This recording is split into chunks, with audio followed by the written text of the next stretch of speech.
흔히 그런 말 하잖아요. 추운 데서 자면 입 돌아간다 그러는데 추운 데서 자면 입 돌아갈 정도가 아니라 지금 큰일 당할 뻔합니다. 홍수민 아나운서. 네, 요즘 뭐 대문 밖에 벗어나면 이 추위뿐만 아니라 대문 밖을 벗어나면 CCTV가 있다는 말이 있을 정도로 곳곳에 이제 CCTV가 네, 설치가 되어 있는데요. 네. 그래서 그런지 이번에도 그 CCTV의 망을 벗어나지 못했던 것 같습니다. 영상 한번 확인해 보겠습니다. 네, 지난 토요일 울산의 한 식당 앞에 지금 술에 취한 40대 남성이 누워 있고요. 그 앞에 검은색 옷을 입은 남성이 그 술에 취한 남성을 빤히 쳐다보고 있습니다.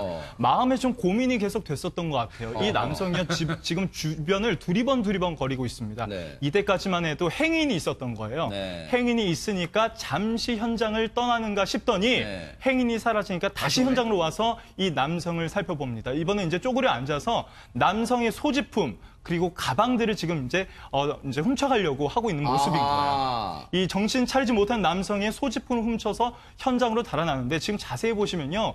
CCTV가 지금 이 범인을 향해서 계속 따라 움직이고 있습니다. 움직이네요. 왜냐하면 지금 이 구청 관제센터 그 CCTV 요원이 이 남성의 모습을 발견하고 계속 따라가고 있었던 거죠. 네. 그래서 해당 그 관련 그 근처 파출소에 연락을 해서 지금 경찰이 출동해 있는 모습이고요. 이때까지는 일단 그 취한 남성을 이제 잠에서 깨우고 있는 모습까지 지금 확인하실 수 있습니다. 네. 근데 김복진 의원님, 저는 처음에 너무 바보 같고 순진한 생각이 안 나요. 저는 취객을 아유 참 젊은 아이고 이렇게 또 얼마나 술 드셨나 좀 도와줄까 고심한 줄 알았습니다. 도와주려고. 네. 빨리 훔쳐야 되는데 이른바 저걸 부축백이라고 그래요.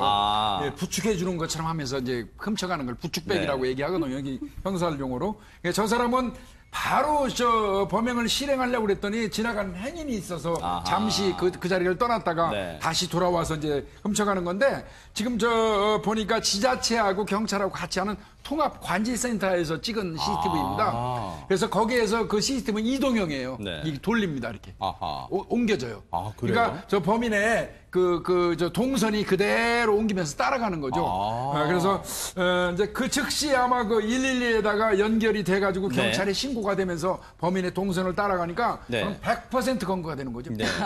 저렇게 인사불성으로 저렇게 슬쩍 자신의 소지품을 가져갈 정도로 모르는 저 남성 대체 얼마를 잃어버린 거예요, 홍수민 아나운서? 네, 이 남성이요. 그래서 9만 원, 현금 9만 원 정도와 통장 그리고 스마트폰 한 대까지 잃어버린 것으로 확인이 됐습니다. 요즘은 9만 원도 9만 원이고 아깝습니다만 요즘은 휴대전화 잃어버리면 정말 골치 아픈데 휴대전화 아마 또 고가의 휴대전화였을 수도 있을 것 같아요. 아마 슬쩍 가져갔는데 정말로 이 통합관제센터에서 일하시는 분의 어떤 순간적인 관찰력 그리고 촉 그리고 지대한 관심 이 삼박자가 맞아떨어진 것 같습니다. 관제센터 요원의 얘기 들어보시고 이어가 보도록 하겠습니다.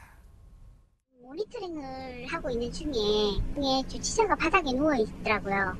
그래가지고 그 경위님에게 저희 같이 근무하는 경위님에게 알리고 그 순찰차를 기다리고 있던 중이었어요.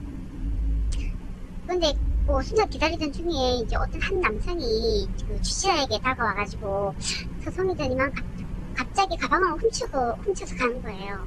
그래서 바로 저희 여기 경위님에게 바로 보고하게 됩니다. 근무를 좀 오래 하다 보면 보는 눈이 좀 직감이 좀 생기는 것 같아요. 근데 어쨌든 요즘 이제 CCTV 때문에 사실 허 소장님 개인의 어떤 사생활에만 침해를 받는다는 말도 있습니다만 또 저런 장면 보면은 사실 CCTV 덕분에 검거했다는 생각도 하게 되니까 좀 필요해 보입니다. 네, 그런 것 같아요. 지금 우선 그 범인은 CCTV가 없는 걸로 알고 있었던 것 같아요. 위를 보거나 이런 시선 처리가 전혀 없고 저 사람 아래만 보고 다녔네요. 진짜. 지금 아래만 계속 보고 있고 그다음에 그러니까 주무시는 지금 분은 지금 보니까 그래도 멋쟁이신 것 같거든요. 크러치라고 해서 남자들이 멋쟁이 들고 다니신 크러치를 이제 바로 옆에다 놓고 있으니까 우리 저분은 그 크러치만 계속 바라보고 계시다가 그 크러치를 들고 가시는 손가방을 들고 가시는 모습이 보이는데 일반적으로 저는 무서운 거리 걸어갈 때 저런 CCTV가 있다 그러면 되게 시민으로서는 좀 편안한 마음으로 걸어갈 수 있을 것 같다는 생각이 듭니다. 자, 이런 가운데 이 얘기 하나 해볼까요? 최근에 백성문 변호사님 앞서 저 슬쩍 한 사람은 땅만 보고 다녔지만 사실 요즘 행인들이요. 위를 보고 다녀야 돼요. 지금 하늘에서 뭐가 많이 떨어져요, 지금.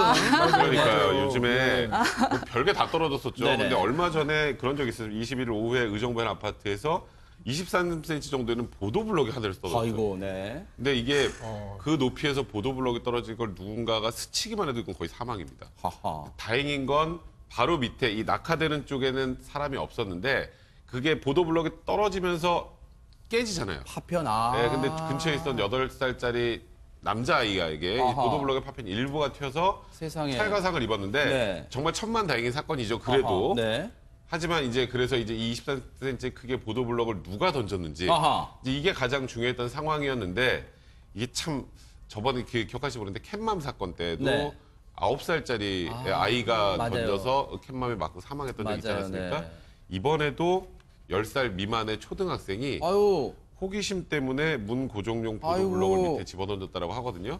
이제 그래서 10살에서 14살까지 촉법소년을 제외한 10살 미만은 형사처벌할 수가 없어요. 아이고, 네. 그러니까 이거는 정말 부모님들이 네. 아이들의 관리를 정말 좀 철저히 해야 될 그런 네. 상황이 아닌가 싶습니다. 근데 김복준이 예, 무슨 예. 그 아이를 지금 처벌해야 된다고 지금 저 뉴스파이터가 말씀드린 게 아니라 지금 네. 백성변호사 말씀드렸지만 이 아이가 이런 생각 정말 아무렇지도 않게 할 정도로 그럼 집안에서 대체 좀 뭐 했을까? 교육도 좀 시키고 네. 절대 위에서는 호기심이라도 떨어뜨리면 안 된다는 그런 거 필요하고 그리고 부모가 도의적으로 책임져야죠. 아니 이거는 뭐 떨어져 가지고 튀면서 그 옆에 있던 아이의 어떤 무릎에 찰과상을 입혔다고 하는데 네. 그런 부분 등등은 그 뭐 부모의 관리 책임에 의한 민사는 아마 가능할 겁니다. 그렇죠. 네. 그런데 이제 얘가 아시다시피 14세 미만의 형사 미성년자이기 때문에 처벌은 불가하죠. 네. 근데 요즘에요 이게 지금 보니까 아파트에 그 문 고정용 보도블록을 갖다 놓는 경우가 많은데 있어요. 네네. 거의 나무로 교체하는 분위기거든요. 네네. 그것도 좀 필요하고요. 네. 이제 아파트 주민들은 아이 교육을 특별히 이 항목에 관해서 시킬 필요가 있겠다. 네. 요즘에 뭐 식칼이 갑자기 떨어지질 않나, 그랬었죠. 컴퓨터가 내려오질 않나, 네네. 뭐 이런 상황이니까요. 각 네. 아파트에서 아이들 교육을 그러네요. 좀 맞아요. 시켰으면 좋겠습니다. 특별히. 누리꾼 반응 중에 눈에 띄는 게 하나 있으니까 그걸로 마무리해 볼게요. 애들 학원만 돌리지 말고 삶을 가르쳐라 하는 이 꼬집는 내용이 와 닿기도 합니다. 자, 6월 26일 화요일에 보내드린 뉴스파이터 준비한 내용 여기까지입니다. 함께해 주신 여러분 고맙습니다.